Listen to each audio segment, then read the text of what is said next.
आप सभी को मेरा सादर प्रणाम। कल हमने गीता के तृतीय अध्याय के 10 श्लोकों का पाठ पूर्ण किया। आज हम गीता के तृतीय अध्याय के 11वें श्लोक से आरंभ करेंगे। जय श्री कृष्ण।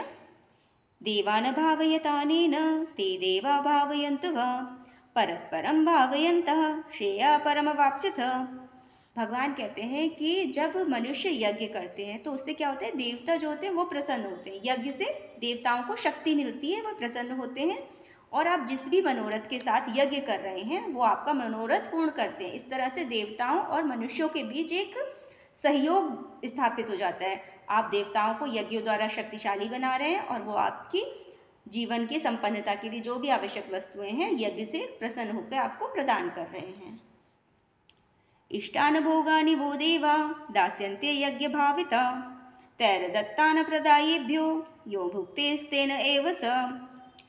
भगवान कहते हैं कि विभिन्न प्रकार के देवता हैं जो आपकी विभिन्न प्रकार की आवश्यकताओं को पूर्ण करने के लिए हैं।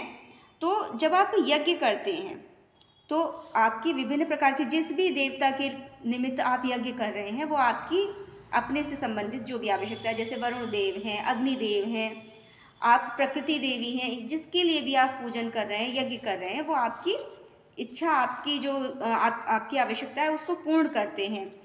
तो क्या होता है कि उन्होंने आपको उपहार दिया, परंतु आपने यज्ञ किए बिना, आपने भगवान को अर्पित किए बिना, यदि वो भोजन, वो उपहार आपने उसका उपयोग किया परंतु आपके मन में भगवान के लिए श्रद्धा नहीं है, आपने भगवान को अर्पित नहीं किया, तो इस तरह से आप, ऐसा व्यक्ति जो करता है वो चोर कहलाता है।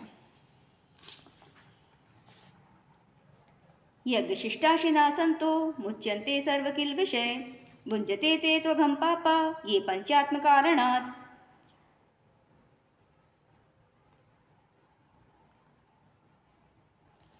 भगवान कह रहे हैं कि जो लोग भगवान को, जो भोजन आपने बनाया, आपने वो भोजन भगवान को अर्पित किया, तो ऐसे जो भक्त होते हैं जो अपनी हर चीज़ भगवान को समर्पित करके उसका प्रयोग करते हैं, या अपना जो भोजन बना रहे हैं, जो भी अपना जीवन यापन के लिए कर रहे हैं, उसको भगवान को समर्पित करके उसे प्रसाद रूप में ग्रहण करते हैं, वे तो सभी प्रकार की जो परेशानियां हैं, पाप हैं जीवन के, उनसे मुक्त हो जाते हैं। परंतु जो व्यक्ति जो हैं भगवान को समर्पित किए बिना ही खा रहे हैं, वे निश्चित रूप से पाप ही खा रहे हैं, अर्थात वो पाप कहलाता है। अन्नाद् भवन्ति भूतानि पर्जन्याद् संभव यज्ञाद् भवति पर्जन्यो यज्ञकर्म समुद्भव।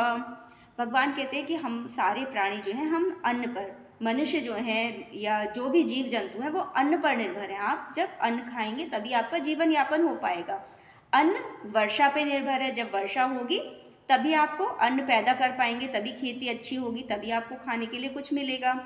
वर्षा कैसे होती है? जब आप यज्ञ करते हैं तब वर्षा होती है। यहाँ यज्ञ से क्या मतलब है? मतलब आप अपने नियत कर्म जो आपको बताए गए हैं उनको नियम पूर्वक पालन करते रहिए, तभी वर्षा होगी। अर्थात जब आप प्रकृति के साथ छेड़छाड़ नहीं करेंगे, जो नियम बनाए गए हैं प्रकृति में आपके जीने के लिए, उनको आप अच्छी तरीके से भगवान को समर्पित करते हुए करेंगे तो अच्छी वर्षा होगी। जब संतुलन बना रहेगा तो अच्छी वर्षा होगी, उससे आपको अन्न मिलेगा, अन्न से आपके जीवन का यापन होगा।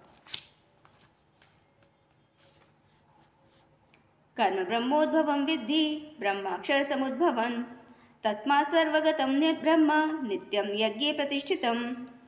वेदों में जो है यज्ञों का विधान है, वेदों में बताया गया है कि किस प्रकार से आपको यज्ञ करने हैं।